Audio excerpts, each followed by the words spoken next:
मित्रों नमो नमः। कल की वीडियो में हम लोग कुछ प्रकृति भाव संधि के बारे में अध्ययन किए। इसको लेकर के हम लोग अद्सोमात और प्लुत प्रगृहचि नित्यम इदुदे द्विवचनम प्रगृह्यम ये इन सूत्रों का अध्ययन किए। अब आज की वीडियो में हम लोग इससे आगे लघु सिद्धांत कौमुदी के अनुसार जो अगला सूत्र है चादेव सत्वे, इस सूत्र का अध्ययन करेंगे। इससे आगे अब हम लोग चलते हैं। तो यह सूत्र क्या कहता है, पहले इसको समझ लेते हैं। चादयो सत्वे, यह पहले है कैसा सूत्र जो परीक्षा में पूछा जाता है। यह संज्ञा सूत्र है। कैसा सूत्र है? संज्ञा सूत्र है। और यह कौन सी संज्ञा करती है? यह निपात संज्ञा करती है। यह बार बार परीक्षा में पूछा जाता है, इसलिए याद रहे। चादयो सत्वे कौन सी संज्ञा करती है? निपात संज्ञा करती है। अब इसका अर्थ भी हम लोग जान लेते हैं। करें कि चादयो, चादय अर्थात च आदि, च आदि यदि असत्वे,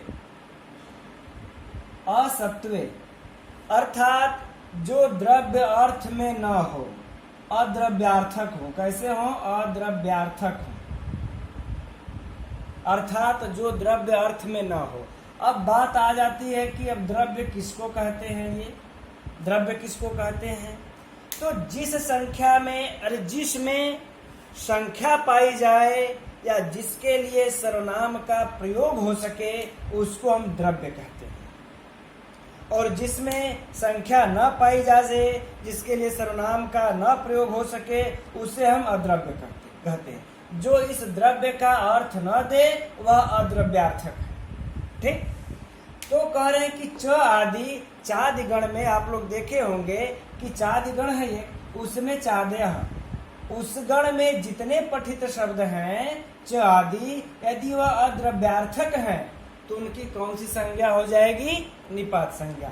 बस यही यह सूत्र कह रहा है और ज्यादा कुछ नहीं कि चादि गण में पठित या जो च आदि हैं वह यदि अद्रव्यार्थक अर्थ में है तो उनकी निपात संज्ञा हो जाएगी। अब आगे फिर एक सूत्र है, वह भी संज्ञा कर रहा है प्राधेय।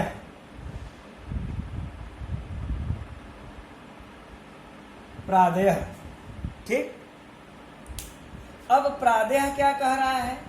तो कह रहा है कि प्र आदि की भी, लेकिन इसमें हम लोग असत्वे, ये जो असत्वे है इसकी अनुवृत्ति ले लेंगे।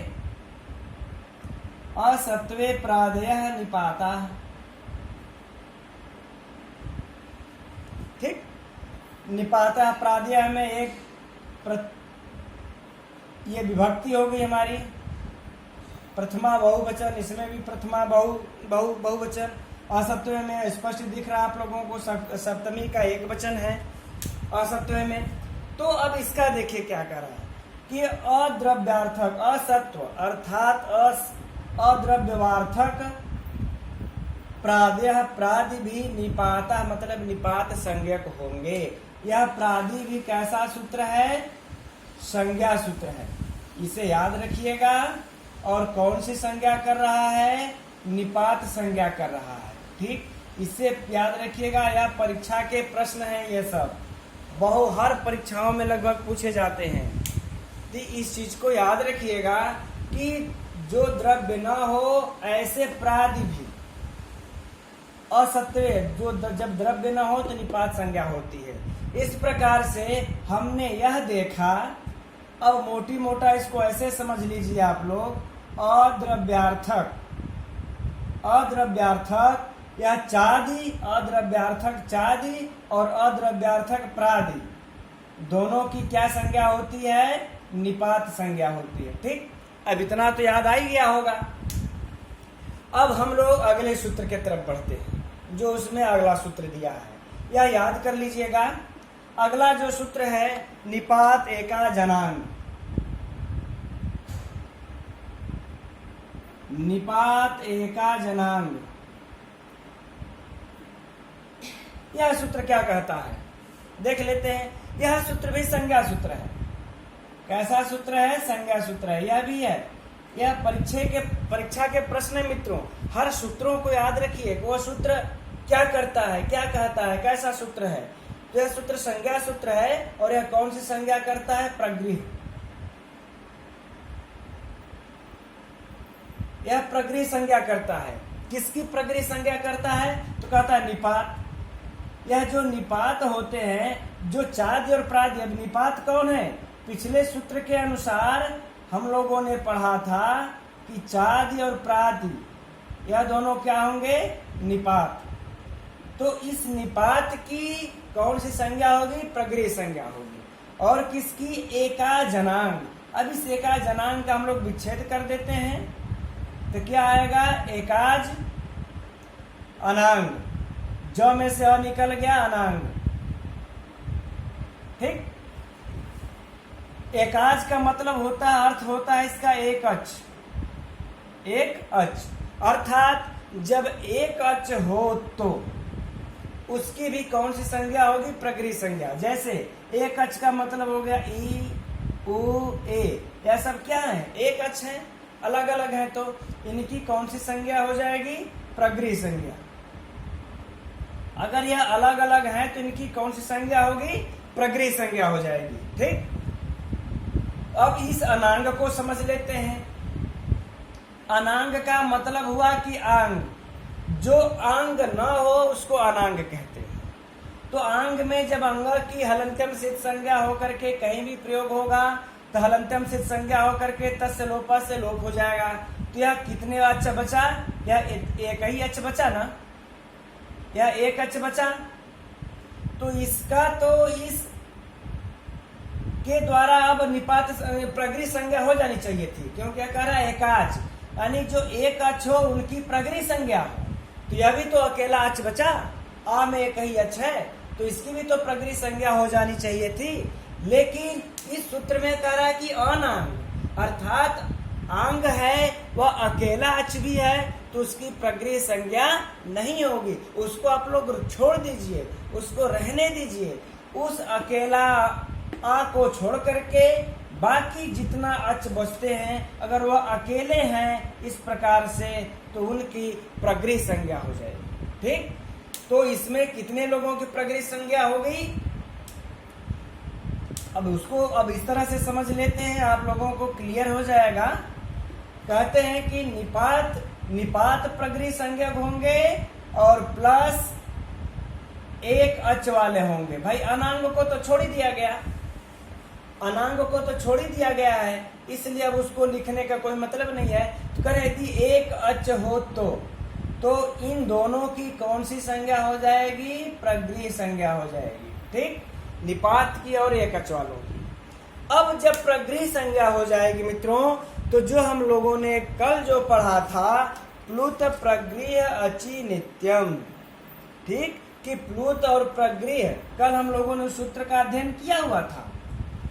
तो जो लोग अगर आज की वीडियो देख रहे हैं, इससे समझ में नहीं आ रहा है, तो लोग कल वाली भी वीडियो देख लेंगे, जिसमें कहा गया है कि प्लुत प्रगृह अचि नित्यम, इस सूत्र को हम लोग कल समझे थे। यह क्या कह रहा है कि प्रगृह संज्ञा, यहाँ पर प्रगृह संज्ञा हो कोई, ठीक, यहाँ पर कोई प्रगृह संज्ञा हो, इसके बाद अच परे हो, तो अच परे हो तो यह प्रकृति से बने ही रह जाते हैं। प्रकृति अर्थात मूल परिवर्तन और मूल स्वभाव उनका, तो बराबर इन दोनों के मिलने पर अब क्या हो जाएगा? प्रकृति से बने रहेंगे। प्रकृति का अर्थ क्या होता है? स्वभाव, अर्थात मूल। तो उनका जो मूल है वह उसी तरह से बने रह जाएंगे। अब देखिए, इसी में एक अब उदाहरण जो दिया गया है वह क्या है? जैसे देखिए, ई इंद्र, ई इंद्र, यह उदाहरण हो गया। ई इंद्र अर्थात इसका अगर हम लोग देखें तो अर्थ क्या होगा? ओह इंद्र, ओह ये इंद्र है, ओ यह इंद्र है, यह आपका इसका हिंदी हो गया। ओह यह इंद्र है, ई इंद्र। अब यहाँ पर देखिए आप लोगों को कौन सा, ध्यान दीजिए, कौन सा संधि प्राप्त हो रही है हमको? दीर्घ संधि यहाँ पर प्राप्त हो रही है। ई के बाद ई आया, श्रवण होकर के दीर्घ हो जाता। लेकिन यह अकेला अच है। ध्यान दीजिएगा, यह अकेला अच है। तो एका निपात एका जनांग, इस सूत्र से इसकी प्रगृह संज्ञा होगी। ठीक, मैं आप लोगों को ठीक ऐसे समझ लीजिए। अब क्या आगे हम समझाएं। तो इसकी प्रगृह संज्ञा होगी। किस सूत्र से प्रगृह संज्ञा इसकी हो जाएगी? निपात एका जनांग से ई की प्रगृह संज्ञा हो जाएगी। जब ई की प्रगृह संज्ञा हो जाएगी तो तुरंत प्लुत प्रगृह अचि नित्यम सूत्र आकर के काम कर जाएगा। और यह सूत्र यह कहता है कि प्रगृह के बाद यदि अच परे हो तो यह मूल स्वभाव में ही रह जाते हैं। यह प्रगृह तो हो ही गई है, यह प्रगृह हो गया ई का। इसके बाद ई अच परे आ गया तो हमारा यह इसका सूत्र काम कर गया। तो यह मूल स्वभाव में ही रह जाएगा, अर्थात इसमें संधि नहीं होगी, ई इंद्र ही बन करके रह जाएगा। आ गई बातें समझ में? ठीक इसी प्रकार से हम लोग यदि अब एक और उदाहरण देख लेते हैं इसका। उ उमेशः, उ उमेशः, ठीक, जान पड़ता है कि यह महादेव है। ठीक, उमा के ही सुमेश अर्थात महादेव, जिनकी पत्नी है उमा, उमा के ईश उमेश। तो जान पड़ता है कि महादेव है। इनका भी देखिए, अब यहाँ पर उ की जो होगी, यह उ की प्रगृह संज्ञा किससे होगी बताइए? यह उ की एक अच होने के कारण निपात एका जनांग से इनकी प्रगृह संज्ञा हो जाएगी। और जब इनकी प्रगृह संज्ञा हो जाएगी तो तुरंत आकर के प्लुत प्रगृह अचि नित्यम सूत्र लग जाएगा।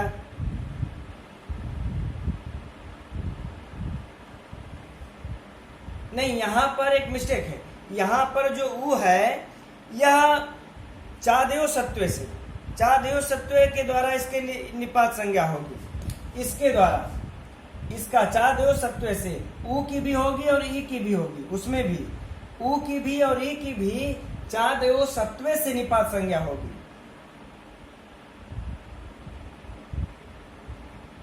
चादेव सत्व से निपात संज्ञा। ठीक, निपात संज्ञा किसकी होगी? उ की। उ की निपात संज्ञा हो गई।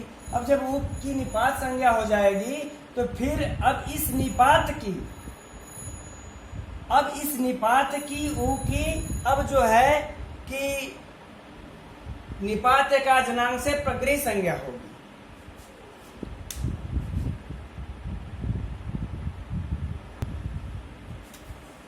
ठीक, और फिर इसी उमेश की, उमेशा की, ठीक, उमेश रहने देते हैं, इसी उ की अब यहाँ पर प्रगृह संज्ञा किससे होगी? निपात एका जनांग, एका जनांग से, इसी सूत्र से कौन सी संज्ञा हो जाएगी? इसकी प्रगृह संज्ञा। किसकी होगी? उ की। ठीक, अब जब प्रगृह संज्ञा हो जाएगी तब आकर के प्लुत प्रगृह अचि नित्यम, प्लुत प्रगृह अचि नित्यम यह सूत्र लग करके उ उमेशा बन जाएगा। ठीक, मूल स्वर में रह जाएगा। अब यहाँ पर मित्रों एक बार फिर से थोड़ी सी बीच में मिस्टेक हो गई थी, ध्यान भटक गया था। फिर से एक बार आप लोग समझ लें। इस उ की अगर पूछे इसमें निपात संज्ञा किससे हुई है? ठीक, इस उ की निपात संज्ञा किससे हुई है? तो निपात संज्ञा चादेव सत्व से हुई है, इसकी निपात संज्ञा। फिर इस उ की निपात संज्ञा जब हो जाती है तब इस निपात की निपात का जनांग सूत्र से प्रगृह संज्ञा होती है। जब फिर प्रगृह संज्ञा हो जाती है तब प्लुत प्रगृह अचि नित्यम के द्वारा प्रगृह के परे अच होने पर मूल स्वभाव प्रकृति में ही रह जाते हैं, इनकी संधि नहीं होती है। इसी प्रकार हालांकि पिछले उदाहरण में मैंने बोल दिया था कि निपात का जनांग हुई है ई की लेकिन वह भी पहले चादेव सत्वे से होती है, उसके बाद निपात संज्ञा, फिर निपात अका जनांग से प्रगृह संज्ञा, फिर प्रगृह चिनित्यम से हो जाती है। प्रकृति भाव संधि। अगला सूत्र है मित्रों ओत। सबसे पहले हम लोग यह जानेंगे यह कैसा सूत्र है। यह संज्ञा सूत्र है। उसके बाद जानेंगे कि यह किसकी कौन सी संज्ञा करता है। ठीक, तो यह प्रगृह संज्ञा करता है। मित्रों टीजीटी वगैरह में तो यह तो पूछता ही है इसमें से कोई न कोई सूत्र दे करके, यह सूत्र कौन सी संज्ञा करता है, तो ओत प्रगृह संज्ञा करता है। ठीक, अब यह क्या कहता है, कहता है कि ओत अर्थात ओकार अंत वाला निपात प्रगृह संज्ञक हो। ठीक, ओकार अंत वाला जिसके अंत में ओ हो, ऐसा अंत वाला निपात प्रगृह संज्ञक हो। अब देखिए इसका उदाहरण देखते हैं। जैसे कि अहो, देखिए अब यह अहो जो शब्द है यह किसके अंतर्गत पढ़ा गया है, चादयो सप्तवे से। चाद के अंतर्गत, चाद के अंतर्गत यह अहो शब्द आ जाता है, इसलिए चादयो सत्वे सूत्र से इससे क्या होगा, चादयो सत्वे सूत्र से इसकी निपात संज्ञा होगी। कौन सी संज्ञा होगी, निपात संज्ञा। ठीक, अब इसके बाद अब इस अहो की पुनः ओत इस सूत्र से, ओत इस सूत्र से क्या होगा, प्रगृह संज्ञा होगा।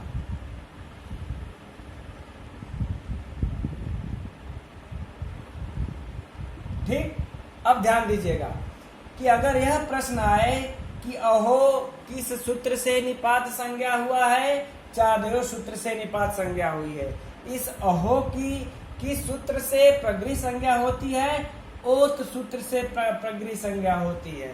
ठीक, इसी प्रकार से अब देखिए, अब आप लोग कहेंगे कि तो फिर ये बताइए कि निपात एका जनांग जो पहला सूत्र था, निपात एका जनांग यह भी जो है कि कर रहा था प्रगृह संज्ञा, तो इसी से क्यों नहीं होगा। तो इसमें एकाच है ना, एक अच, यह एक अच वालों को ही सिर्फ प्रगृह संज्ञा करता है, इसमें एक अच से ज्यादा है, इसलिए इनको अलग से लिखना पड़ा कि अहो की भी ओत, ओकार उदंत की भी जो निपात होगा ओकार, उसकी भी प्रगृह संज्ञा हो जाएगी, इसलिए इनको यह अलग से सूत्र लिखना पड़ा। अब हम लोग आगे बढ़ते हैं। इसी तरह से जैसे अहो उदाहरण है, इसका अथो, अथो को भी जान लेना चाहिए। नो, आहो, उताहो, अहो तो आप लोग देखे ही थे। यह सब क्या है, इन सभी की आपको ओत के चादयो सत्वे के द्वारा इनकी निपात संज्ञा होगी, फिर ओत के द्वारा इनकी प्रगृह संज्ञा हो जाएगी। अब जब इसकी प्रगृह संज्ञा जब हो जाएगी, तो जब हम लोग यहां पर करेंगे इसको अहो ईशा, अब बताइए आप लोग कि यहां पर कौन सी संधि प्राप्त हो रही है। ओ के बाद ई आती है, कोई भी स्वर आता है ए ओ के बाद, तो हमें एचो वायावह सूत्र प्राप्त हो रहा था, जिसके द्वारा हमको यहाँ पर ओ के ई है ओ के बाद, तो इसके स्थान पर हमें क्या प्राप्त हो रहा था, अब हमें प्राप्त हो रहा था। लेकिन अब इस अहो की चादयो सत्वे से निपात संज्ञा हो जाती है, फिर ओत के द्वारा प्रगृह संज्ञा हो जाती है, फिर प्लुत प्रगृह अचि नित्यम के द्वारा यह प्रकृति भाव हो करके इसमें संधि न हो करके अहो ईसा ऐसा रूप बनता है। मित्रों, अगला जो सूत्र है संबुद्ध साकल्यता बनारसे, यह सूत्र बहुत ही महत्वपूर्ण है, इम्पोर्टेंट है। इससे तो टीजीटी में कई बार उदाहरण दे करके पूछ चुका है, और इसको समझना भी थोड़ा सा आप लोगों के लिए हो सकता है कठिन हो, लेकिन समझिएगा यह सूत्र क्या कहता है। चलिए अच्छा, अब हम लोग पहले इसके तरफ चलते हैं, लेकिन उसके पहले यह जानेंगे कि यह सूत्र कैसा सूत्र है। यह सूत्र संज्ञा सूत्र है। किस किस कौन सी संज्ञा करता है? यह सूत्र प्रगृह संज्ञक है। कैसा है? प्रगृह संज्ञक है, प्रगृह संज्ञा करता है। अब लेकिन अब इसका अर्थ को जान लेंगे। तो कह रहे हैं संबुद्धव, संबुद्धव। तो ये संबुद्धि को साकल्य से कह रहे हैं कि संबुद्धि निमित्तक ओकार, जो संबुद्धि निमित्तक ओकार जो होते हैं वह इत शब्द के परे होने पर विकल्प करके प्रगृह संज्ञक होता है। अब कैसे होता है उसको समझिए। यहां पर देखिए संबुद्ध हो गया, संबुद्धि, ठीक।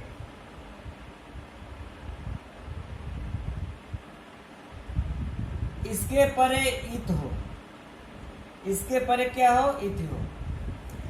लेकिन यह इत वेद का न हो, यह इत वेद का न हो, तब यह जो संबुद्धव अर्थात जो संबुद्धि है यह क्या होगा? संबुद्धव कह लीजिए चाहे आप संबुद्धि कह लीजिए, सूत्र में है इसलिए मैंने लिख दिया, ठीक। संबुद्धि कह लीजिए, चूंकि यह जो संबुद्धव है यह सप्तमी का एक वचन है। यह जो संबुद्धव है यह सप्तमी का एक वचन है, इसलिए हम इसको संबुद्धि कहते हैं। करें कि यह संबुद्धि के बाद इति शब्द आना चाहिए, ठीक। लेकिन जो इति है वह वेद का नहीं हो, तो इस संबुद्धि को प्रगृह संज्ञा हो जाएगी। यह किसके मत में है? शाकल्य मुनि के मत में है कि संबुद्धि की कौन सी संज्ञा हो जाएगी? प्रगृह संज्ञा हो जाएगी। लेकिन यह शाकल्य के मत में है, अन्य व्याकरणाचार्यों के ऋषियों के मत में नहीं है। लेकिन हमें तो सारे ऋषि प्रमाणित हैं, सारे ऋषि प्रमाण है, इसलिए हम क्या कहेंगे कि विकल्प करके प्रगृह होगा। प्रगृह संज्ञा कैसे होगा? विकल्प से। चूंकि जिन शाकल्य मुनि के मत में है कि प्रगृह संज्ञक होगा तो उसको भी मान लेंगे, और जो अन्य मुनि कहते हैं कि नहीं होता है तो उनको भी मानेंगे। तो इनके मत में होता है और मुनि के मत में नहीं होता है तो विकल्प से लगा देंगे कि अन्य मुनियों के मत में नहीं होता है, इनके मत में होता है, विकल्प से लग गया। तो यही अर्थ होगा कि संबुद्धि के परे इति होने पर इस संबुद्धि को विकल्प करके प्रगृह संज्ञा हो जाता है। अब बात ये आती है कि संबुद्धि किसको कहते हैं? तो संबुद्धि किसको कहते हैं? तो संबोधन के एक वचन को, संबोधन के एक वचन को क्या कहते हैं? संबुद्धि कहते हैं, ठीक। आगे बातें समझ में। अब आइए हम लोग इसका उदाहरण देखते हैं। यह संबोधन का एक वचन होगा, इधर इति रहेगा, तो देखिए क्या होता है।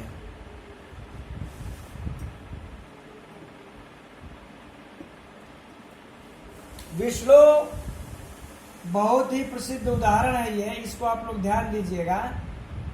विष्णुधन इति,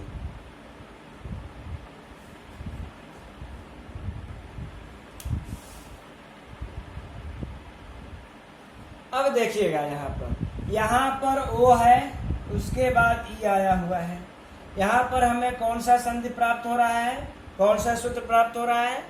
एचो यवायावह, एचो यवायावह सूत्र प्राप्त हो रहा है, अयादि संधि। लेकिन यह सूत्र आ करके कह दिया कि नहीं, आपको यहाँ पर हम ऐसा नहीं करने देंगे, यह संबुद्धि है, यह संबोधन एक वचन है। क्या है? संबोधन एक वचन है।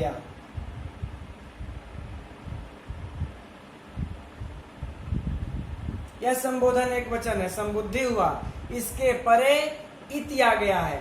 जो यह सूत्र कह रहा था कि संबुद्धि के परे इति हो तो इसकी विकल्प से प्रगृह संज्ञा हो जाएगी। तो इसकी क्या हो जाएगी? प्रगृह संज्ञा। जब प्रगृह संज्ञा हो जाएगी संबोधन एक वचन की इति होने के कारण, तब यहाँ पर आपको सूत्र लग जाएगा प्लुत प्रगृह अचि नित्यम। उस सूत्र के द्वारा इसकी संधि नहीं होगी और क्या हो जाएगा, इसका जो रूप सिद्ध होगा विष्णु इति, विष्णु इति, यह सूत्र हो गया। अब आपको इसमें से जो प्रश्न आएगा वह कैसे आएगा, विष्णु की किस सूत्र से प्रगृह संज्ञा हुई है, तो विष्णु की संबुद्धो साकल्य सेता बनारसे से प्रगृह संज्ञा हुई है, और विष्णु इति में किस सूत्र से संधि या प्रकृति भाव हुआ है, तो प्लुत प्रगृह अचि नित्यम से ही प्रकृति भाव हुआ है। ये सूत्र वहीं से चला आ रहा है, इस बात का हमेशा ध्यान रखिएगा। यह तो एक बार विकल्प से इसको प्रगृह संज्ञा करने पर हुआ। अब मान लेते हैं कि इसकी विष्णु की प्रगृह संज्ञा नहीं होगी। जब विष्णु की प्रगृह संज्ञा नहीं होगी तब क्या होगा, यहाँ पर अब कौन सा सूत्र काम करेगा, तो फिर एचो व्यायावह काम करना चाहिए, लेकिन यहाँ पर अब हम लोग वह काम न करके उसका निषेध करता है लोपा साकल्यस। लोपा साकल्यस आपका क्या करता है, फिर से ध्यान दे लीजिए, लोपा साकल्यस यह क्या करता है, तो यह करता है कि जो पद होंगे उनके आकार और यकार का विकल्प से लोप होगा। विष्णु धन अव धन इति, यहाँ पर हमको अयादि संधि के द्वारा हमको क्या हो गया, ओ को अव प्राप्त हो गया, और जैसे ही ओ को अव प्राप्त होता है अब उसका एक सूत्र आ जाता है लोपः साकल्यस्य। अब लोपः साकल्यस्य क्या कहता है कि पद के अंत में व और य इन दोनों का विकल्प करके लोप हो जाता है, विकल्प करके लोप हो जाता है। तो इसका अब क्या होगा, लोप हो जाएगा किस सूत्र से, लोपः साकल्यस्य से। तो क्या हो जाएगा, ड़ में से ये व का लोप हो जाएगा, तो ड़ में आ जाएगा विष्णु धन इति। अब यहाँ पर हमें कौन सा संधि, कौन सा सूत्र मिल रहा है, अ के बाद ही आता है तो कौन सा होता है, गुण संधि। गुण संधि आद गुणा काम कर रहा था, लेकिन अब यहाँ पर यह त्रिपादी का सूत्र है, इसलिए इसके किए गए लोप को वह आद गुणा जो सपादी का सूत्र है नहीं मानेगा, इसलिए अभी भी उसको यहाँ पर वह नजर आ रहा है। जब इसको वहाँ पर वह नजर आ रहा है इसलिए आद गुणा काम नहीं करेगा और विष्णु इति ही बन करके रह जाएगा। इसका जो दूसरा रूप बनेगा वह क्या बनेगा, विष्णु इति। ठीक, अब एक बार ये विष्णु इति बन गया। अब एक बार क्या होगा कि इसमें तो यह विकल्प से लोपा साकल्य स्व को व का किया था लोप, एक बार करेगा एक बार नहीं करेगा। तो जब व का लोप किया तो बना विष्णु इति, और जब लोप नहीं करेगा तब क्या बनेगा, तो हम मिला देंगे, विष्णु अ चला गया ड़ में, व इधर आ गया विष्णु धन इति। अब इसके बाद ई को व में मिला देंगे, हो गया विष्णु वीति, ये रूप बन गया। तो इस प्रकार से इसके तीन रूप बनते हैं, है ना, विष्णु वीति। ठीक, इस प्रकार से इस विष्णु धन इति के तीन रूप सिद्ध होते हैं, एक विष्णु इति, एक विष्णु इति, एक विष्णुवीति। अब देखिए फिर से हम बता दे रहे हैं, अब इन तीनों में किस किस से संधि हुई है, यह देखिए। इसमें किस सूत्र से संधि हुई है, प्लुत प्रगृह अचि नित्यम से प्रकृति भाव हो गई, संधि नहीं हुई। इसमें किस सूत्र से हुई, विष्णु इति, लोपः साकल्य सेता वनारसे से उसका जो है कि प्रकृति भाव व का लोप हो जाने के कारण विकल्प से लोप हो जाने के कारण जब लोप हो गया उसका तो लोप पक्ष में विष्णु इति बना। तो इसमें जो है कि लोपः साकल्य से हुआ है और फिर इसमें आ गया विष्णुवीति, तो इसमें आपका इस सीधे सीधे जब यहाँ पर आकर के इस तरीके से जुड़ गया। तो इन तीनों को आप लोग याद रखिएगा, परीक्षा में पूछता है कौन सा शुद्ध है, इसलिए हमें यह तीनों याद रखना होगा। अब यह लास्ट सूत्र एक और देख लेते हैं, रित्यकः। यह कैसा सूत्र है? यह विधि सूत्र है। क्या विधान कर रहा है? तो यह कहता है कि रित परे होने पर यहाँ यदि पदांत अक हो, पदांत, ये पदांत क्या हो? अक, तो इसको विकल्प से ह्रस्व कर देता है, विकल्प से ह्रस्व कर देगा। जैसे उदाहरण देते हैं, ब्रह्माधन ऋषि, ब्रह्माधन ऋषि। अब यहाँ पर देखिए ब्रह्माधन ऋषि है, तो इसका क्या होगा? यहाँ पर अक है, म में अ है, ब्रह्मा, म में अ है, इसके बाद रित आया है, री अपरे है, तो इसको क्या कर देगा? ह्रस्व कर देगा, ब्रह्मधन ऋषि। ठीक, तो यह जो ब्रह्मधन ऋषि बना, तो यह भी शाकल्य आचार्य के मत में, यह भी शाकल्य आचार्य के मत में है।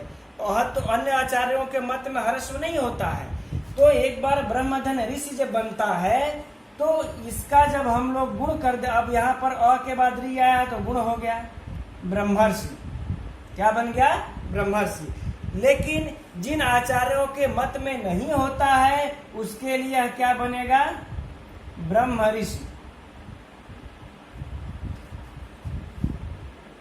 इसमें ज्यादा कुछ है नहीं, इसलिए इसमें समय देने से कोई लाभ नहीं है। बस इसका याद रहे, यह भी रूप शुद्ध है और ब्रह्म ऋषि यह भी रूप शुद्ध है। अब हम लोग कल से व्यंजन संधि का क्रमवार से अध्ययन हम लोग अब करेंगे। तब तक के लिए मित्रों, नमो नमः।